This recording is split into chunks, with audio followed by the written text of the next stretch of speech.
everybody. He's Jed. I'm Robert. She's Erica. No, wait, that ain't it. He's Matt. I'm Andy. She's Tony. No, that ain't it either. We may be on the edge of World War III, but we ain't the Wolverines. We're Vikings reporting through. And Ted Drewster, how are you? Wolverines! Wolverines! Show was not popular in Columbus. Episode 54 today, Ted. 54. Fred McNeil's number. Red Dawn. Red Dawn. How about Red Dawn, dude? Kind of a very timely movie considering the world events going on right now. Would you say? Yeah. Very telling to what's going on. Like Pink Floyd. Hey, Russia, leave Ukraine alone. Come on. Need to write a song about that. I'm doing pretty good tonight. I'm living on the edge of denial and suppressed rage. Ted, how you doing? What is this thing? What is it? Who's coming after us? I'm living on the edge of the Mississippi, not the Nile, but that's me. Red Dawn with Pat Swayze, Charlie Sheen, Jennifer Grey. Yeah. Leah Thompson. Yeah. He was in it. C. Thomas Howell. Powers Booth. I found out tonight from Toonces that C. Thomas Howell was Pony Boy. I've never seen that movie either. You haven't seen The Outsiders? I have not seen The Outsiders. Oh, stay gold, Pony Boy. Stay gold. Stay gold, Pony Boy. Stay gold. That and all the other movies we talked about I missed in the 80s makes you wonder what I was doing in the 80s.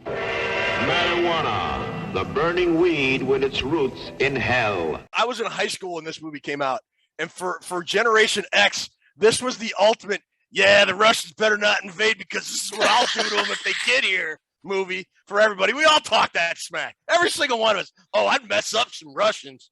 You better not try to take over Columbus, Ohio. It became the mantra for everybody, Ted? What, Wolverines? No, it didn't. You liked it every time they yelled that Wolverine. I hated it. That's stupid. Wolverines! It bugged you a little bit, didn't it? More than a little bit. See, Thomas Howell said he still hears it 5 or 10 times a year when he's walking through the airport. Does he really? Somebody will yell. He said he hears it a lot on Twitter because in the airport he just like ignores them. So he says, when somebody says it to me on Twitter, I always have to type out Wolverine with exclamation points. I can't just not say anything. Yeah. Toonces, were you a big fan of Red Dawn, or was that like a little bit before your time? You know, I remember seeing it, but I don't really remember it. I remember liking it, but yeah, I need to rewatch it, definitely. It was like one of those movies that are so bad it's good, I kind of think. You know, like Roadhouse, another great Patrick Swayze movie. The name SKOL. It's like so bad it's good. It's like a cult classic, an underground classic, whatever. Last week when we talked about The Breakfast Club, it was like the defining movie of our generation. Red Dawn was like we're going to so kick the Russians' ass if we ever go to war kind of movie for my generation. I don't know. Didn't it come out about the same time as Breakfast Club? Real close, yeah. I mean, 84, 85 time frame, yeah. Everybody was coming out with like Breakfast Club, Weird Science, Indiana Jones, and then this came out, it was like more on the violent side. And like the thing was, for you millennials and Generation Z and the kids born whenever who are kind of living under the threat and fear of World War III, dude, we grew up with it, man. It was like the middle of the Cold War. And like the Russians and the Americans were squaring off every day. Well, boys, I reckon this is it. Nuclear combat toe-to-toe with the Ruskies. I hope nothing happens. I really don't. Go see Red Dawn, though. That's a good movie. Charlie Sheen was in that movie? The late, great Patrick Swayze. I think Powers Booth is the late, great Powers Booth. Powers Booth did a love scene with that Leah Thompson, and they decided not to air it because he was so much older than her. She went to the director and said, can I do the love scene again? She fell in love with Powers Booth during that. I mean, the guy must be magic. Yeah, she loved him. Really? And she said, I think we should keep it in the movie. And they went, no, we're going to pull that out. It was one of the parts they yanked out of the movie. Great Powers Booth was in that movie. What a great film. Great film. Look. The odds, I was outnumbered 5-1. I got 4. How'd you get yourself shot down, Colonel? It was 5-1. I got 4.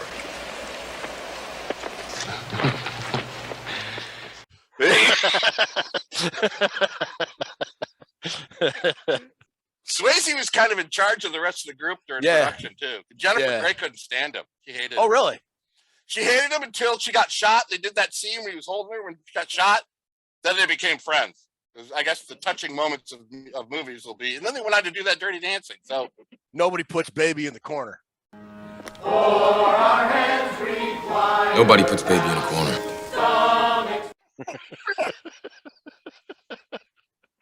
Nobody. shout out to Patrick Swayze. Rest in peace. But Nobody again, puts the Wolverines in the corner. That's right. Wolverines! I'm going to yell out the whole show today. Just God. Ted. Just don't. What do we got going for Vikings? Wait. Wait. I hear something. Yeah. Dad? Yeah. I am cooler than you are. What do I say next?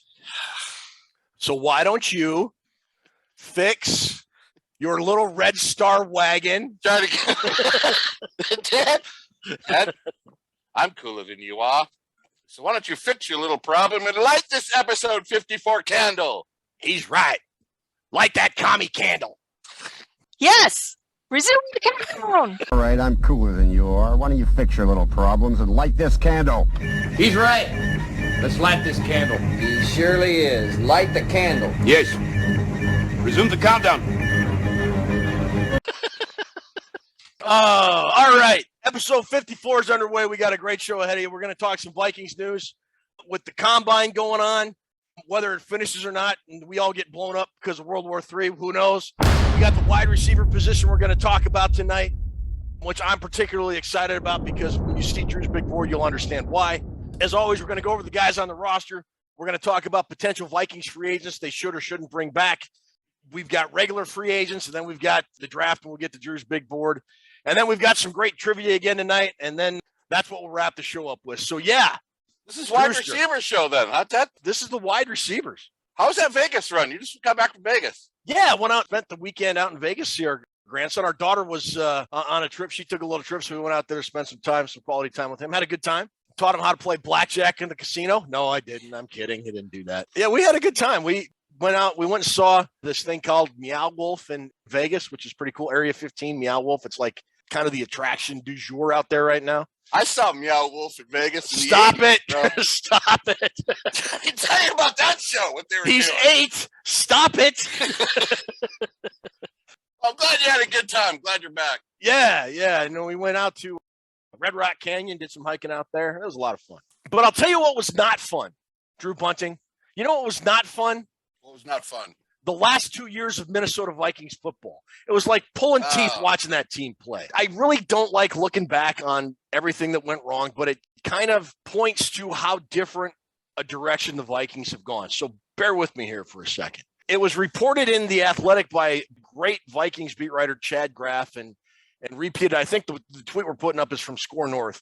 But this last season, former Vikings head coach Mike Zimmer complained about Kirk Cousins in staff meetings, saying, you know, he didn't make the big plays, he didn't take the chances, whatever the term was. You know, it seemed kind of obvious for the last couple of years there was a disconnect between Kirk and Mike Zimmer. What are your thoughts on that whole thing?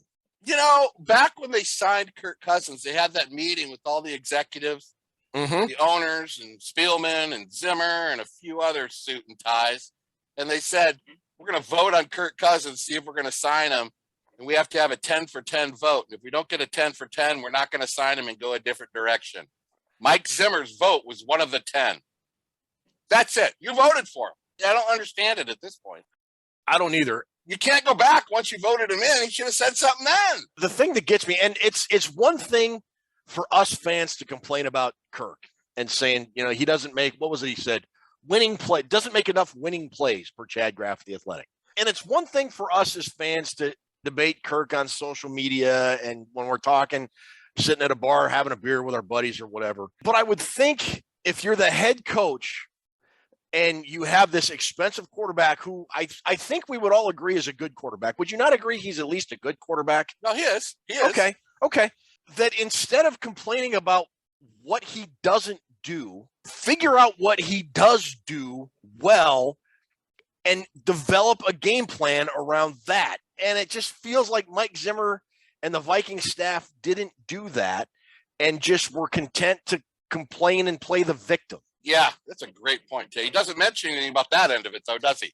No. The fact that they never built a good pass-protecting offensive line in front of him, they didn't mention any of that. Don't mention any of that stuff.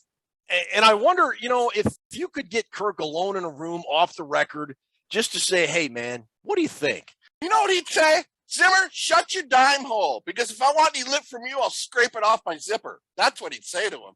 Or how about the defensive guru, instead of complaining about the quarterback, who I think in 2021 made enough plays to win the Vikings more games than they did win. I would put a lot of 2021's failures, even 2020 to some extent. I think it was a lot more even between Kirk and the defense in 2020.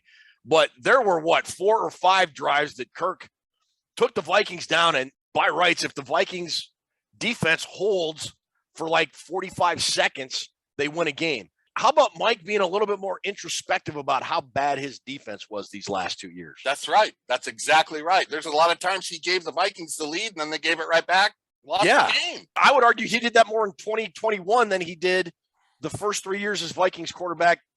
Maybe not combined, but it was a lot more consistently good play at the end of the game from Kirk Cousins than I think we've seen in the previous 3 years. And I think everything that you're speaking to, the coaching staff not getting the right thing out of Kirk Cousins or getting as much out of him as they could, I think that's what a lot of people are saying now. The reason for using Cousins now is that this coaching staff will get the right stuff out of Cousins. But I'm on both sides of it, Ted. Cousins, he didn't have a good enough team in Washington. That was the reason.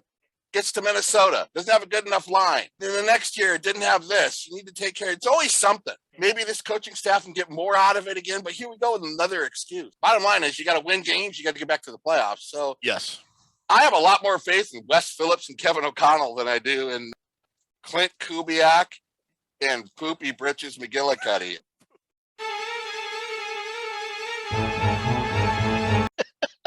What's going to happen with Cousins? Are they keeping Cousins? We've kind of talked about Kirk, and they either have to pay him or find somebody that will be willing to trade for him. And if Kirk's not willing to sign an extension and is determined to play out and go to free agency, then I don't know if I'm a team looking for a quarterback, I would not want to give up a lot for a guy that would essentially be a 1-year rental. I heard a word today about an hour ago that no team has this is according to the Packers. No team has contacted Green Bay about a trade for Aaron Rodgers. None. Well, it's because everybody thinks Aaron Rodgers is going to stay in Green Bay now. Yeah. We talked about the disconnect between Kirk and Zimmer, and I want to put up 2 pictures. Do you remember, Drew, when the Vikings played that stinker of a game at home against Detroit, but they ended up winning the game? One of those moments we talked about earlier. The Lions went ahead with like under a minute to go. Kirk made 3 huge plays, got the Vikings within field goal range, and then Greg Joseph kicked the field goal to win the game as time expired. And do you remember on the sideline, it looked like Kirk and Mike Zimmer were getting ready to celebrate, and like maybe Kirk kind of surprised Zim, and he just got all kind of weird. You remember, you know what I'm talking about, right? We're putting that picture up on the screen.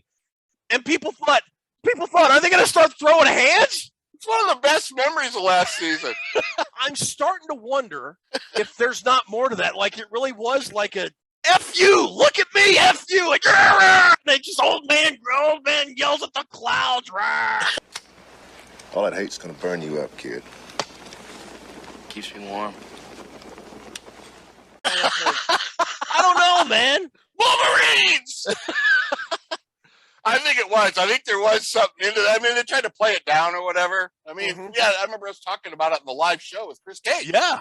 We went on that live show after that Lions game, and we all kind of laughed about it, but I think Cousins was messing with him a little bit. I think Cousins kind of knows. Cousins is a pretty smart guy. He comes off as Dudley Do-Right with the big grin. Rode Dudley Do-Right of the Mounties, lonely defender of justice and fair play, handsome, brave, daring, and hopelessly lost. I think he messed with him because he knew that Zimmer didn't care for him much. The more I hear about what happened in the Vikings internally in the last couple of years, and the more I see that picture, the more I think there was something more adversarial to that moment than they let on it at the time. Can I say one thing? Sure. All what's gone on with Kirk Cousins since he's been here, you notice what he doesn't do? He catches a lot of flack. Now that we see offensively that the Vikings were just a soup sandwich, has Kirk Cousins the last 2 years, when all that was happening, was he saying, this offense is ridiculous? Was he ripping on Kubiak or ripping on Zimmer? He didn't do any of that. No, he really didn't. He just played football with his teammates and tried to win games. That I respect for the guy. Now, we've got that picture. We've got that 2021 image of the Minnesota Vikings. Yeah. Let's put up this picture. Just last week, I think it was, new Vikings GM Kwesi Adolfo-Mensah and new head coach Kevin O'Connell were seen kind of hanging out, just chilling at a Minnesota Timberwolves NBA game. And mad credit to the GM Adolfo-Mensah wearing a Prince t-shirt to a Timberwolves game. You want Minnesota to fall in love, baby. You wear a Prince t-shirt and let yourself have a picture taken in it. Because Rick Spielman, I think, slept in a suit and tie. I never saw pictures of Rick Spielman not wearing a suit and tie. And Adolfo-Mensah drinking a beer, chilling at the Wolves game with my new homeboy Kevin O'Connell, wearing a Prince shirt. What does that send off compared to the other picture that we were just talking about? Completely different, Ted. 180. Off on the right foot. Completely different than Zimmer and Spielman. And when you listen to Mensah talking in his press conference today, he talked about this like focus of friends group. He had a term for it, where you can have good people around you, but you can also have friends and good people around you. Mm-hmm. Essentially, it's what he's saying is that old saying of, oh, this guy's a dick, but he's a great coach. We can't get along. We hate each other, but we work well together. Yeah. Sooner or later, that comes back to bite you. Yep. He just seems like a really sharp guy, but seeing him at that basketball game was like, it seemed really real, and it seemed like really a fresh start. It's a good photo. Yeah, and that line he said was, guys are not only your friends, but if you take yourself out of the equation and put all those guys that you consider your friends in the same room, they'll all become friends. That's how well, you get along. And it is such a different approach. And he had some interesting things to say about Kirk, about Daniil Hunter. Really don't want to get into it other than this. I tweeted this out about, Adolfo-Mensah said some good things about a couple players. And to me, the bottom line is, if you are a guy or gal that thinks Kirk Cousins is the right quarterback for the Vikings, then what you heard from Kwesi Adolfo-Mensah today convinces you that Kirk will be the quarterback for the Vikings in 2022 and probably beyond. Conversely, if you think the Vikings should move on from Kirk, what you heard today from Kwesi Adolfo-Mensah, you come away convinced that the Vikings are moving on from Kirk in 2022. They're going to trade him. Sure. Overall, that whole press conference, it was night and day from the Rick Spielman. Rick Spielman was the used car salesman feel. He was. That is a great description of him these last few years. Yes. Didn't it seem like every time he gave a press conference, he was trying to sell you something? He's the guy that stood in front of the town telling them that the radioactive waste won't hurt your family. Go out and play. He seems like that type of guy. Did you ever see the movie Used Cars with Kurt Russell? No. Oh, he's the Kurt Russell character in that movie. Get the hell out of the road. Hi there. I got to see it now. That was 80s too, wasn't it? Early 80s. A little bit earlier than that, but yeah, it's right around that time. But yeah, that's a great description of Spielman, a used car salesman. I swore off his movies when I was 14, and he stole Goldie Hawn from me. Wolverines! Just feels so much different. He seems competent. He seems real. And he seems like nothing is staged with his answers. And as I'm watching it, I'm just thinking, this is the right guy for the job. Yeah, when you watch that interview or listen to the interview, it's on the Vikings website. I don't think he gave away any of the strategy. Because he didn't talk about strategy doesn't mean the Vikings aren't dialed in on what they want to do. I think they very much are dialed in on what they want to do. He talked about stuff GMs don't normally talk about, like, all this and all that, but they were talking about the different types of tests, like the Wonderlic test and a couple other tests I can't remember the names of. We try to get these guys into a real world situation, and how would you react to this? And how would you do that? And how they approach life. It's a much different way of looking at football prospects than I think the Vikings have used throughout their history up until now. And it is going to be completely fascinating to watch unfold as they go through the combine and start hearing reports out of the combine, what the Vikings are doing compared to other teams, and then how they approach free agency in the draft. And I, for one, can't wait. After watching that interview, I thought, man, the Vikings are in good hands. It certainly seems more thorough. Yes. And more detailed. It seems like the approach is a lot more detailed and thorough. The one thing I did like that he mentioned was he did get into the analytics a little, but he mentioned it. He wanted to make it really clear that, hey, that's just one part of it. That's just something you observe and you look at. It's not Bible, which I've been preaching for months. You analytics people go too far into it. He made it a point to say, that's just something we use as a reference. Yeah. We don't use it as the bottom line. I thought that was really good. Who talks about running two different defenses? Talking about the 3-4 and the 4-3. 4-3, yep. Depending on what scheme we're going up against, what team we're going up against, flip-flopping defenses like that. I mean, that's crazy to even think of. Plus, he talked about the relationship with the players. I'm anxious to get going to see what they give me back. The whole approach just really fired me up. If you haven't seen the interview, by all means, go check it out because it's fascinating to hear him discuss football in a way that you are not used to hearing football discussed. What are we used to hearing, man?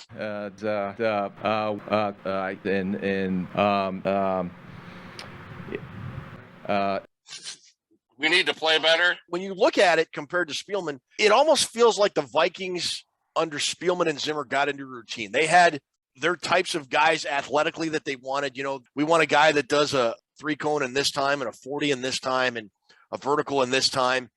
And it was all about numbers and who could fit into what defense, because Mike Zimmer didn't care what your kind of hopes and dreams were as a football player, which another thing Adolfo Mensa addressed, you know, hey, everybody can play at this league, but what do you want out of this? You know, and that tells me a lot about that person. They were lazy, Ted. Spielman and Zimmer. I think they were. I think they did. Say it. Say it. Say it! Say it!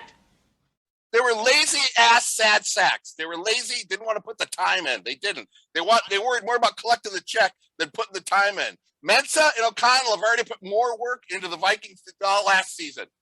I would argue the last couple of years, they definitely got lazy. I wouldn't say that was the case in the first couple of years of the Zimmer-Spielman era. Last 2-3 years, definitely. Yeah, I think they got into this routine and this pattern, and this is what we're going to do and deal with it kind of thing. Give her out our 4th-round pick. Yeah. You know what? We need that 4th-round pick back. We picked 77th, which is our 3rd-round pick. And then we don't pick again until 155, Ted. That's way too long of a drought. Yeah. And we gave it up for a guy that we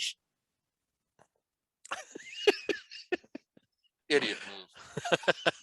But we're talking about wide receivers today. And that's it about Vikings news. So we're going to move on to the wide receiver position. One of the previous coaches, assistant coaches that were held over was Keenan McCardell, the Vikings wide receiver coach.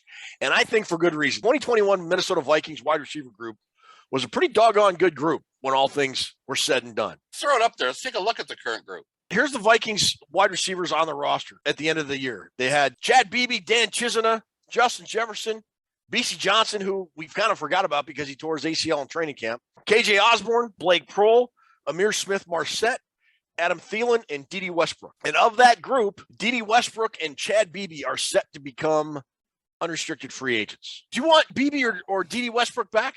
What do you call Chad Beebe? Oh, the Fabergé egg? You know, I was thinking about Chad Beebe today. We were getting ready for the show. Did you see the movie Unbreakable with Bruce Willis and Samuel L. Jackson? Oh, I think I seen a part of it. I didn't see the whole thing. And M. Night Shyamalan Ding Dong Bing Bang production? What? Oh, Emalama Shalaman? M. Night Shyamalan? Yeah. M. Night Shyamalan. Yeah. The hell does that mean? Samuel L. Jackson plays this guy named Mr. Glass. Okay. And I'm thinking this is based off Chad Beebe in real life. Because Mr. Glass, if he sneezes too hard, he breaks a rib. He has some kind of genetic condition where his bones are like brittle. There was one of the movies, I can't remember which one. He was in like one of those carny rides, you know, in the teacups where you spin round and round real fast. And he started going too fast and he broke like 20 bones or whatever it was. That's Chad Beebe. I know who I am.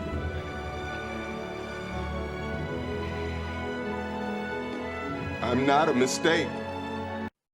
Chad Beebe is Mr. Glass. I'm so done with that guy. You know what's ironic? His dad was one of the most toughest football players I ever saw play. Don Beebe was one of the toughest, grittiest football players I ever saw.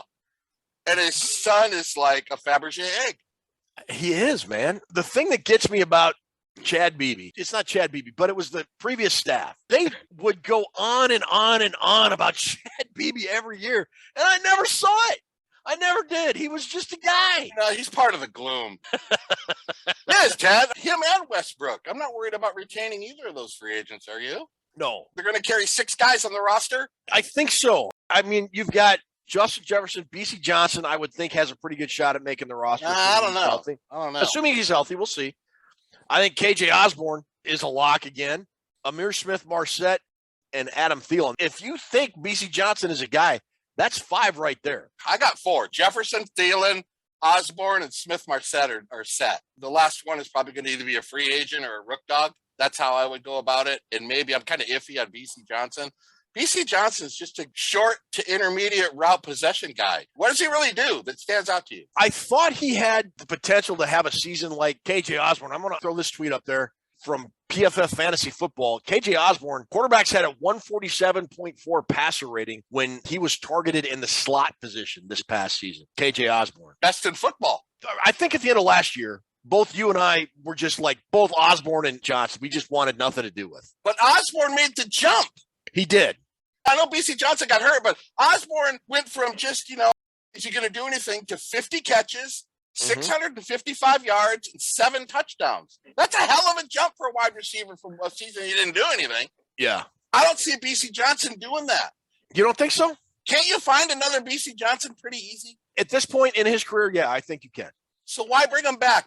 Well, then let's talk about wide receiver free agent. You can't swing a dead cat without finding a wide receiver in free agency come March. That's because that's what the game is all about now. This is a league that's turning into where you need like 2 number ones now. If you look at both teams that played in the Super Bowl, they each had 2 number ones. That Chase and Boyd. Yeah. And then on the other side, the Rams had OBJ and Kupp. And the Vikings have 2 right now. So let me ask you this. The Vikings have 2 number 1 wide receivers in Adam Thielen and Justin Jefferson. Yes. JJ's a given. He's coming back. He's still on his rookie contract. Let's talk about Adam Thielen. He's over 30. He's kind of started to deal with these nagging injuries, missing a couple, 3 games every year now. It sort of seems to be more the norm than the exception.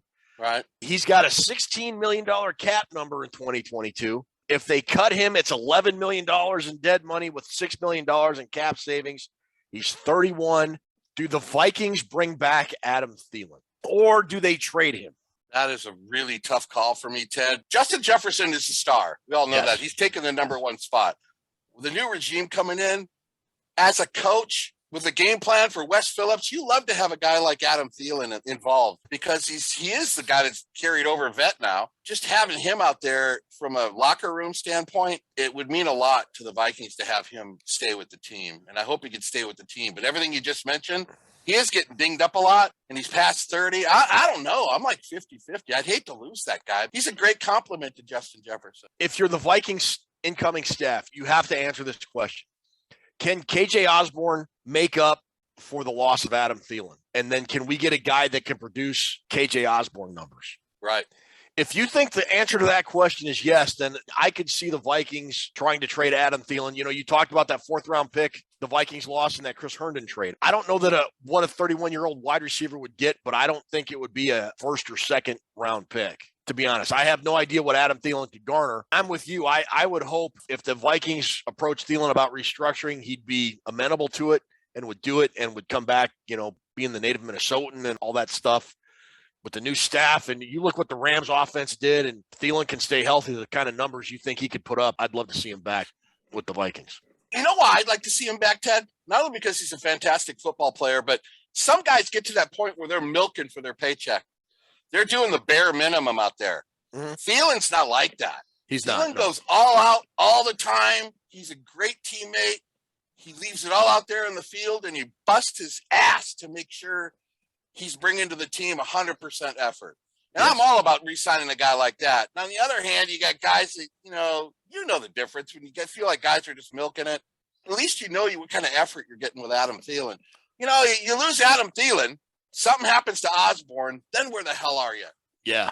Well, I think it would depend on whether or not the Vikings wade into free agency. I don't want to put the entire list. There's a whole bunch of wide receivers, like we said, but I wrote down like 5 guys that I think might be players the Vikings might target. What about you? What do you got, Ted? One of the guys I have is Allen Robinson, late of the Chicago Bears. I know there's a federal law that says the Minnesota Vikings must sign all former Chicago Bears wide receivers, and that was put into effect in like 2001 or 2002 with Dwayne Bates and Bobby Wade. The great Bernard Berrien, Marcus Robinson. Allen Robinson was a dude that I thought was going to make a mark in the NFL. And when the Bears drafted Justin Fields, I thought, oh, here we go. Now he's going to kind of realize his potential. And it just sort of went the opposite direction. If you don't think of him as a number 1 receiver, and the Vikings wouldn't, I think he's a guy that can be had for fairly cheap on a fairly reasonable contract and can produce some solid numbers.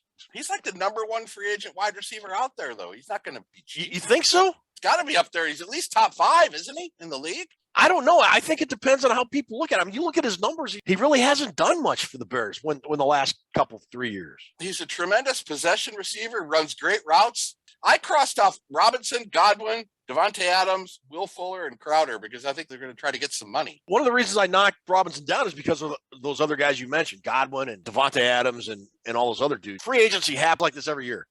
The top guys go in the first wave and they get big dollars.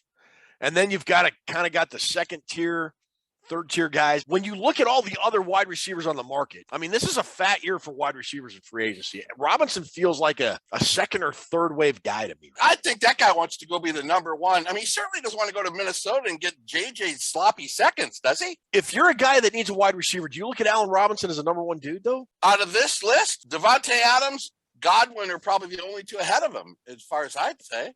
Really? You think so? I don't think he's tier 2 at all. I think he could be the number one on a team. Who else you got? Chris Godwin. He might be too expensive depending on how the Vikings restructure their salary cap. But Godwin could be a number one on any team. I like Jacoby Myers from New England. He's a pretty established guy there with New England. He's a free agent. But he might be demanding top dollar too. I don't know. What about both the Packer guys? Bring one of those guys in. Yeah, Valdez Scantling. And let's talk about Devontae Adams. You know, the Packers are $8 billion over the cap. Aaron Rodgers apparently wants $50 million. They can't sign them both, can they? I don't know. Devontae Adams wants I heard $30 or $35 million. Packers might put the franchise tag on Adams. I personally think both Aaron Rodgers and Devontae Adams end up in Green Bay next year. Do you? I'm going to tell you something right now, and you can mark it down, Toonces. You can clip it, and you can save it. I'm telling you right now, if they franchise tag Devontae Adams, he will not play for the Packers. Really? I do not think that guy's going to play for the tag in there. I don't. You know, with the CBA, though, they don't have a whole lot of leverage if they want to hold out. The only chance they have of Rodgers coming back is if Adams stays. That's going to be a disgruntled team. Fine, do it. Be angry all year. We don't care. Juju Smith-Schuster's a guy that's out there, but he was hurt all of last year. He acts like a dildo. Do you think so? He's a good receiver. Yeah, he's got the dancing on the logos. We don't need any of that stuff. What are you, a Pop Warner football dancing on the logos? Come on, get your head out of your ass. Pull your head out, Juju. Alan Page and Carl Eller, before the game, look over and see Brent McClanahan dancing on the team's logo. What would they have done, Ted? They had taken McClanahan by the face mask off to the sideline. That's what they would have done. And if it was in 1977, they'd have still been pissed off that he fumbled in Super Bowl 11. You know what we got to get? We got to go after that Ray McLeod. He's like a Swiss Army knife. That guy, you can line him up anywhere. You can bubble screens, jet sweeps, run him out of the backfield. Ray McLeod, I think he's on the Steelers. I like that guy. Okay, if you're not a Juju guy, and this is a guy that maybe not, based on who the new Vikings coach is, but Odell Beckham Jr. played for the Rams, got traded from Cleveland to the Rams, won a Super Bowl in LA, and he tore his ACL in the first half of the Super Bowl. When healthy, I think we both would agree Odell's a first-tier guy now. He got his mojo back in LA. But with his knee injury, do you think that is going to affect his market value and what he might be able to get? Would that make the Vikings, with Kevin O'Connell now the Vikings head coach, a possibility even? The only way it's a possibility is because of the connection with Phillips and O'Connell with OBJ. Otherwise, I think the knee injury will be at least a red flag. Some players you have to force feed footballs to, they're going to get angry, and you're dealing with all that. He's one of those guys. I think the Vikings want to go null and void in any kind of attitude problem, guys. Could you imagine, though, just entertain this for a second, a healthy OBJ, Justin Jefferson, and Adam Thielen as your three wide receivers for the Vikings? That would be right up there with Boyd, Higgins, and Jamar Chase. That's what you need in this day and age of football. Let's face it, Ted. Today's football is all sub packages and 3 or 4 wide receivers. Yep. It's not like it was with me and you growing up. No. What was it? 3 yards and a cloud of whoop? Yeah. It's a lot different than what it used to be. You got to have at least two number one receivers to be competitive, I think. So you got any more wide receivers on your potential free agent list? No, I think that was it. The last spot is either going to be a draft or a free agent guy, but I don't see him spending a lot of money. Now the question is, if they have 2 spots available, if they're going to go with 6 wide receivers, which I believe they are with O'Connell, and you saw the Rams offense, a free agent is definitely a possibility. but so is a couple draft picks. So, little drum roll. The Drew Bunning big board for wide receivers. Oh, man, we got a lot going on with these wide receivers. Always the funnest position for me to research, Dad. Why is that? Watching wide receiver tape is a lot better than watching the centers and guards. Let me tell you, man. That can get pretty wearing on you if you don't have any alcohol doing the centers and guards. It's a lot easier to find tape. I mean, you can find tape from a number 85 guy on this list. But it's just always fun. Ever since I saw Percy Harvin's tape in Florida, that's the greatest tape I've ever seen. I will maintain the two players in my life that have played for the Minnesota Vikings that I thought could break it wide open and score a touchdown every single time they touched the ball were Randy Moss and Percival Harvin. Not even going to argue that, Ted.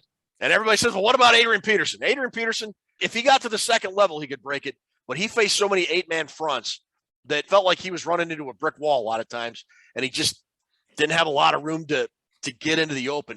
If he got past that first wave of defenders, he could. But every single time Moss and Harvin touched the ball, I thought you just kind of went, here we go. But, yeah, we got wide receivers. You know, it's turning into the spot that gets the most draft picks every year. 2 years ago, we had 34 draft picks that were wide receivers in 2020. Last year, there was 36 draft picks in 2021 that were wide receivers. That's 70 wide receivers drafted in the last two seasons, last two drafts, I should say.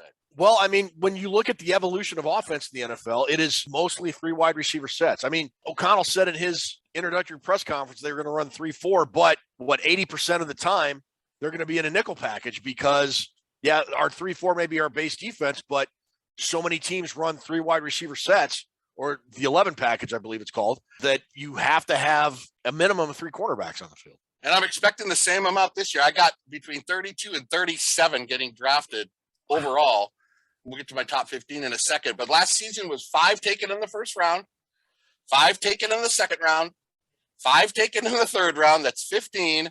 And then 21 taken in rounds 4 through 7, including our very own Amir Smith-Marset, who was taken in the 5th round with pick 157 overall. You cannot have enough wideouts, Ted. He had a 100-yard receiving game late in the year last year. The Vikings have a lot of potential in that wide receiver group, and I think they're looking to add more of it this year.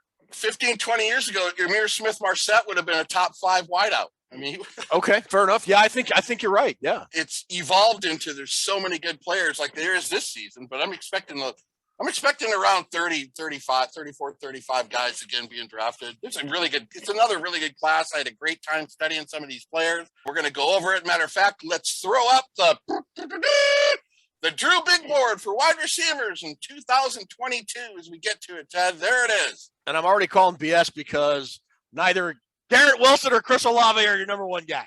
Yeah. But tell me, honestly, I don't know a whole lot about Drake London, the USC guy that you have as number 1. Tell me about him. Drake London. As you watch him, you watch the highlights on him, I kept thinking, who the hell does this guy remind you of? You know who he is?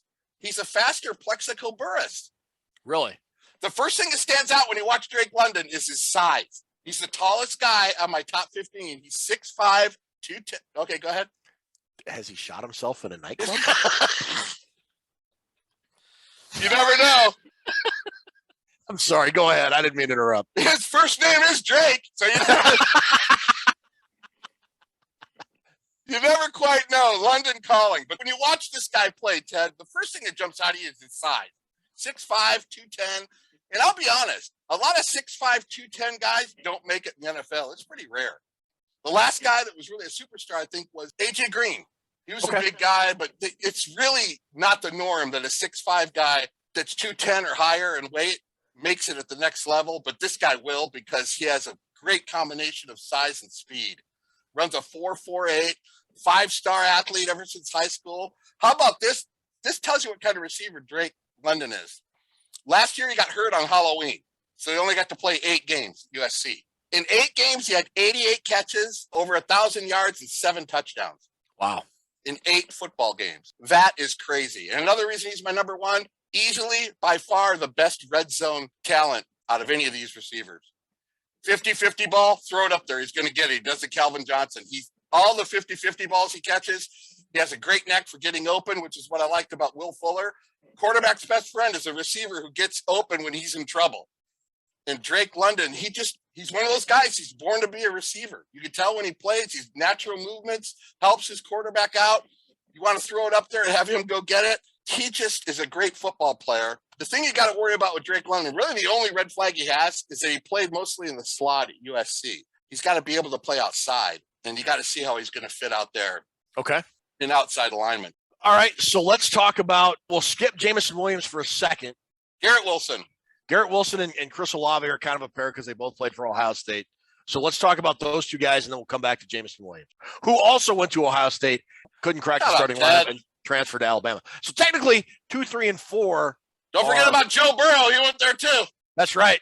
Yep, Joe Burrow to Jameson Williams, the greatest connection that never was at Ohio State. We disagree on the Ohio State guys. I got Garrett Wilson, my number 2, and you have Olave as being a little bit better. Everybody I've seen, and I may be wrong with maybe a couple cats and dogs exceptions, but everybody has Garrett Wilson ahead of Chris Olave. Including me. I think a lot of that has to do with Garrett Wilson makes, I don't even want to say this is fair because Olave makes big plays too. But when Garrett Wilson makes a play, it's more of a run and catch, and his speed kind of pops out at you, maybe more than Chris Olave does. Chris Olave is kind of a sneaky fast dude because you look at the bombs he was catching from Justin Fields 2 years ago, CJ Stroud this past year, and he's fast.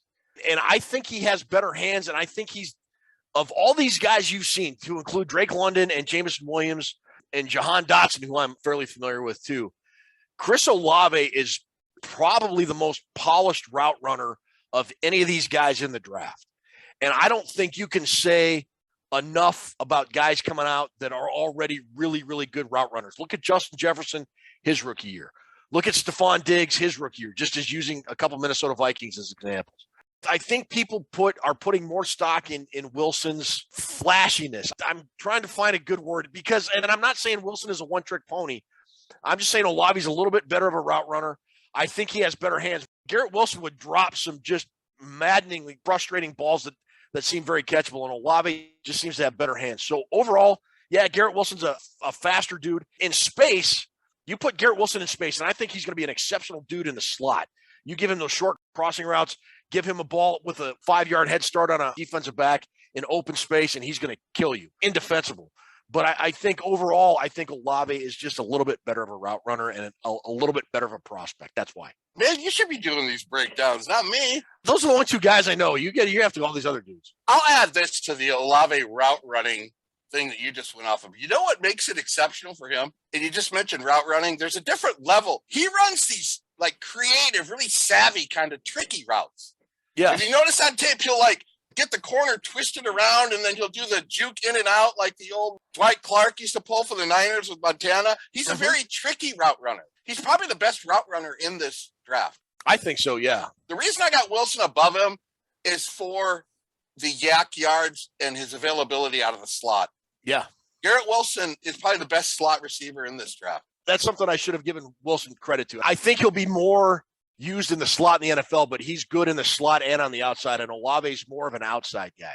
Yes, exactly. That's basically the difference. Ted, Garrett Wilson is going to get drafted by, if he gets drafted by a team that has a high volume passing offense that uses the slot a lot, that guy's going to catch 120 passes. I'd buy that. Yeah, I would buy that. Look at Cooper Kupp with the Rams. Garrett Wilson could be that guy for a team, I think. Whoever gets him gets a day one. Whoever gets either of these guys, day one starter from the beginning. Another reason I put him slightly ahead of Olave, I don't think Olave is very physical, Ted. He doesn't look like he's very physical when he's getting the yak yards. And I think Wilson is a little bit more wanting to get in the grind over the middle. I think, I don't know, you probably know better than I do. You watch all the Ohio State games. Wilson seems a little bit more physical after the catch than Olave does. I think that's because Olave gets better separation from his guy than Wilson does, but that's just me. Olave, 38 games, 175 catches, 2,700 yards, and 35 touchdowns. Are you freaking kidding me? I mean, Ohio State had 3 dudes go over 1,000 yards this past year. Man, it's hard to see with guys on the field at the same time. It's hard to think they didn't win at least make it the playoffs. Some team must have knocked them out. Wolverines! Wolverine! Wolverine! Both very, very, very good players, and both of them are gonna start week 1. You don't have to do any sitting on the sidelines with these guys. They're ready to play. Tell me about Jameson Williams, former Ohio State dude that transferred to Alabama. Fastest guy out of my top 15, Ted. How about a 4.25 40? This guy is crazy good. Did start with Ohio State, transferred to Alabama. 6'2", 189. The guy has just got superstar written all over him, man. Number 1 in the SEC in yards, 1,500. Catch average, 20 yards a catch, and 15 touchdowns. Number 1 in all those categories in the SEC, which is a top conference to be stacking cheese in. SEC championship game against Georgia, had 7 catches, 184 yards, 2 touchdowns, and he had the injury. He can really stretch the field. He's another natural runner. Looks like Will Fuller when he's out there, finds the open zones. He is really good yards after catch. That's the guy you want with the ball in his hands, Jameson Williams. I just think he's more of a natural receiver. That's why I have him in number 3. Did you knock him down behind Drake London and Garrett Wilson because of his injury, or do you think he's legit, good, solid spot at number 3? I knocked him down to number 3 only because of one reason. I didn't see a lot of footage of him against press coverage, and I'm a big evaluator. If you can't beat press coverage, you're going to Laquan Treadwell. And I didn't see enough footage on him beating the press coverage to send him any higher than what I think he might have a little bit of a problem with it. If he has a problem with the press coverage, he's probably going to wash out. But overall, this guy is an incredible talent, man. I loved watching the tape on that guy. I mean, you almost like scores every time he touches it. Let's finish out your top 5 and your first or second round guys with Treylon Burks from Arkansas. Trying to be the first wide receiver since 2005 to get drafted in the first round is Treylon Burks. From Arkansas. I mean, I got him right on the fringe. I got the first 4 we already talked about. They're all going, maybe in the first 20. I got Burks going late 20s or maybe early second. I hope he makes it. 6'3", 225. This guy, I don't want to say it. He's the same exact mold, but he's the Deebo Samuel of this draft. Really? You can line Treylon Burks up anywhere, Ted. Outside the numbers, in the slot, in the backfield, bubble screen, jet sweep, run him, throw the ball, screens, anything, all over the place. This dude is crazy to watch. High school, 3,400 yards and 43 touchdowns. Wow, terrible. Deebo maybe runs a little tougher, and maybe he's a little shiftier, maybe a little bit more elusive. But Burks is the guy. If you want a guy, you can just, O'Connell wants to put him anywhere. He would grab this guy. So then why did you knock him down below these other guys? Because the other guys are just more talented. So the versatility you think won't count for something like and get him into maybe the teens? The only red flag I saw in Burks is he's got the dropsies, Ted, once in a while. And that kind of had to drop him back from the other 4 elite guys that I had ahead of him. That is something that he can fix at the next level. But his deep route, the way he runs the deep routes, one of those guys where when they get the football in their hands, they're going to get an extra 10 yards. That's what it's like. Okay. Always pushing forward. 66 catches, 1,100 yards, 11 touchdowns last year. Rushed 14 times for 122 and another touchdown. Besides the drop passes, I don't think there's any other red flags with Treylon Burks. What about some of your other guys? Your number 15 guy you have in Romeo Doubs going no later than Romeo Doubs going no later than the 4th round. Tell me about some of these other guys. Romeo Doubs, 80 catches, 1,109 yards, 11 touchdowns. And the thing you got to know about Doubs, he's really dialed in with Carson Strong. The team that takes Strong might want to lean towards getting Romeo, not to be confused with the great Romeo Void, Ted, a band we knew growing up. Or Romeo Cornell. You don't want to get him mixed up with Romeo Cornell or Romeo Void. Or Romeo and Juliet. Carson, wherefore art thou, Carson? That's damn good. That is damn good. But somebody that takes Carson Strong may want to take a flyer on Doubs later because you're already ahead of the game. You bring in a guy that's caught 200 passes or whatever from the quarterback coming in if Carson Strong was going to play. I got a couple guys, the Vikings, I have on the Vikings list. Who do you got? Dotson from Penn State, tremendous receiver. David Bell and George Pickens. But the guys I would really like the Vikings to concentrate on, there's a guy named Sky Moore from Western Michigan, Ted. 5'10", 195. The short to intermediate routes, this guy catches everything. He catches everything. His hands are like glue. He's a step up from BC Johnson. Sky Moore, second fastest on my top 15, Ted. A 4.3 flat. Well, 95 catches, 1,292 yards and 10 touchdowns. Super Damn. production at Western Michigan. The team Michigan beats up every year, but we won't get into that. The team Michigan should beat up every year. This is what I like about Sky Moore, and the reason the Vikings got to get him. He was the third best in college football and only had 4 dropped passes and 125 targets. No kidding. That's impressive. That is impressive. So that's why he got me on the Viking alert. Not much of a blocker. Super athletic guy, though. That's one guy I want to mention. The other one was guy number 14 on my list, Alec Pierce from Cincinnati. 6'3", 208, runs a 4.39. He's got good size. 36 games last season playing with Desmond Ridder. We talked about him last week. 36 games last season, 52 catches, 884 yards, 8 touchdowns. He's more of a boom or bust guy. Okay. But when I watch Alec Pierce, I see a lot of Jordy Nelson. If he's coached right and he gets into the right system, he'll be a great value for whoever gets the guy. I hate to say it, but Jordy Nelson was a heck of a receiver for Green Bay for several years. And the guy reminds me, the way he runs his routes, the way he uses his hands to catch the ball and not his body all the time. He does struggle against the corners of the press guys, getting off the press coverage there at Cincinnati. So, with all these guys you have mentioned, let me ask you this. Will the Vikings draft a wide receiver in the first round? It depends. If Thielen's not here, I would definitely think about taking one of these guys in the first round. Who, if not the first round, and we're assuming London, Wilson, Williams, and Olave, and Treylon Burks. If not those guys, name the one guy left on your list that you would love to see the Vikings draft in the second, third, or fourth round. Wan'Dale Robinson. Wan'Dale Robinson from Kentucky. That guy is badass, Ted. Incredible yards after catch guy. That's the guy you want with the ball. Probably the best on this whole list.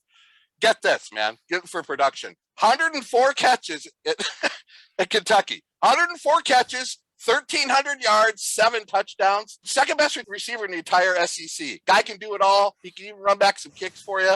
Wan'Dale Robinson is a definite sleeper mid-round the Vikings should take a look at. That would probably be the guy I'd take. Either him or Sky Moore.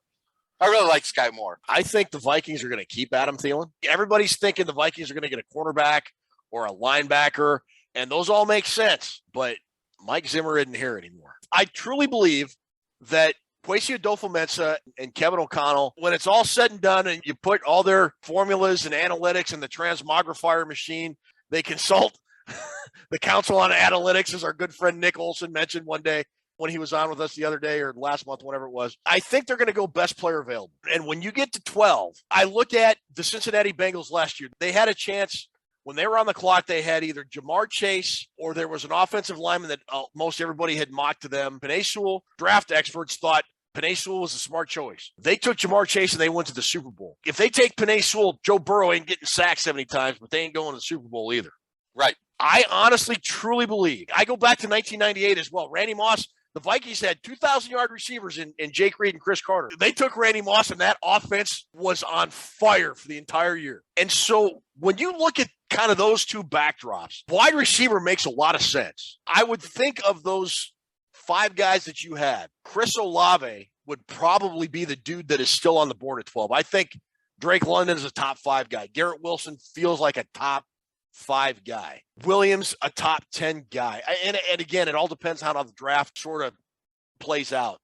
But it would not surprise me one bit if the Vikings went wide receiver at 12 and took one of those 4 dudes, and I would be perfectly fine with it. A lot of people have Olave ranked even higher than I got him. So he might be the first receiver gone. When you look at the 4 on my big board, any one of those guys could be the top guy taken. Any one of them. I believe so. Yes, I agree. All equal percentages cut right down, all equally. London, Wilson, Williams, Olave, they could all be the first wide receiver taken. That's how I see it. The point is, if you don't take one of those top guys at 12, you're not getting any of those guys. There's going to be 10 gone in the first 2 rounds. I'm kind of intrigued that you would do that, knowing we have the problems at corner.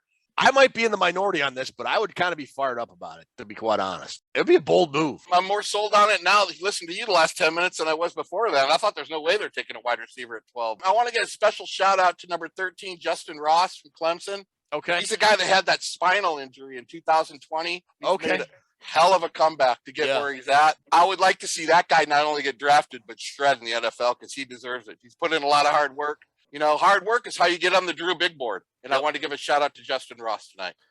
All right, that'll do it for our positional review this week. We're going to take a quick commercial break and come back and do our trivia and wrap up the show.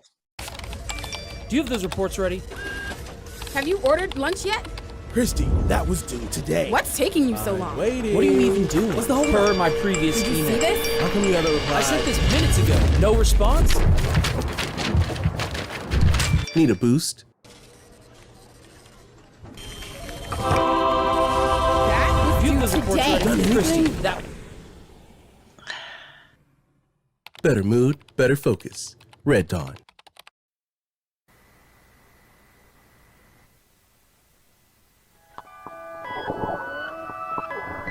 There's good reason for my glistening skin, and how I shine, and how my pores are so clean and clear.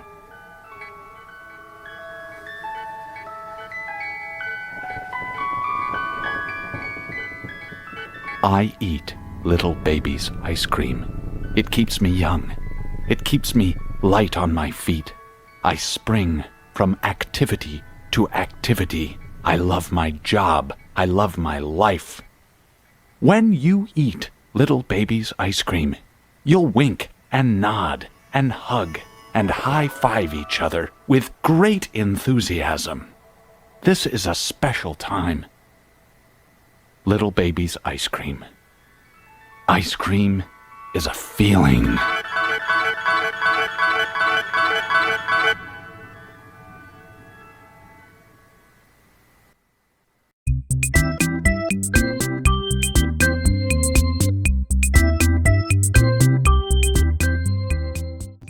Welcome to Toonces Trivia. How you guys doing?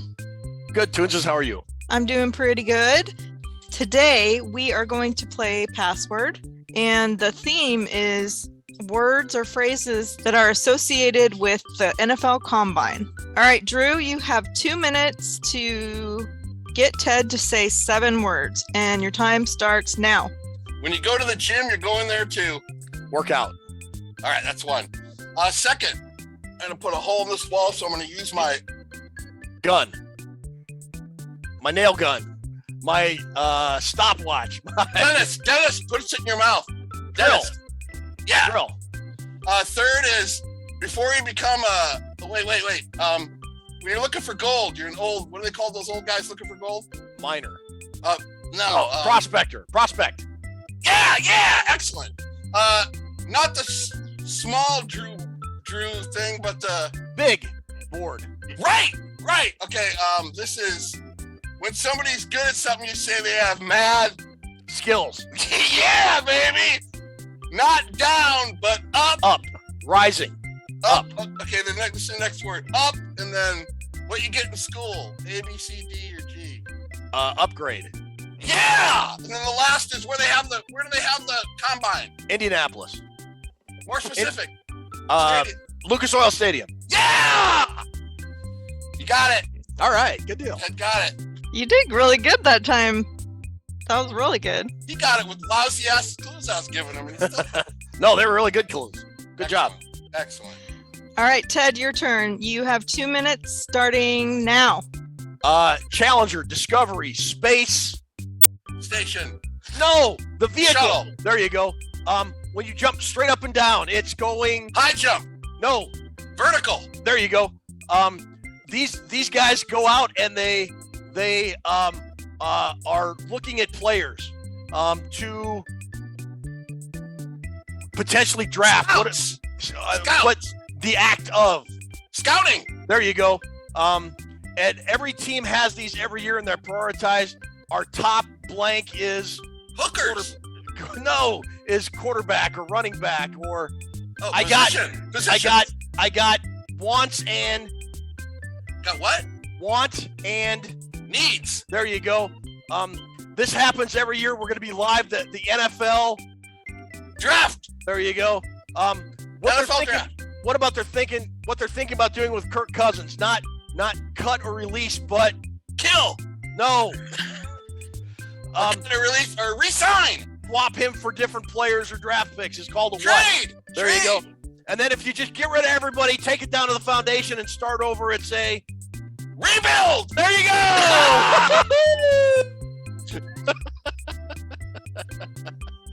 That was awesome. We did it.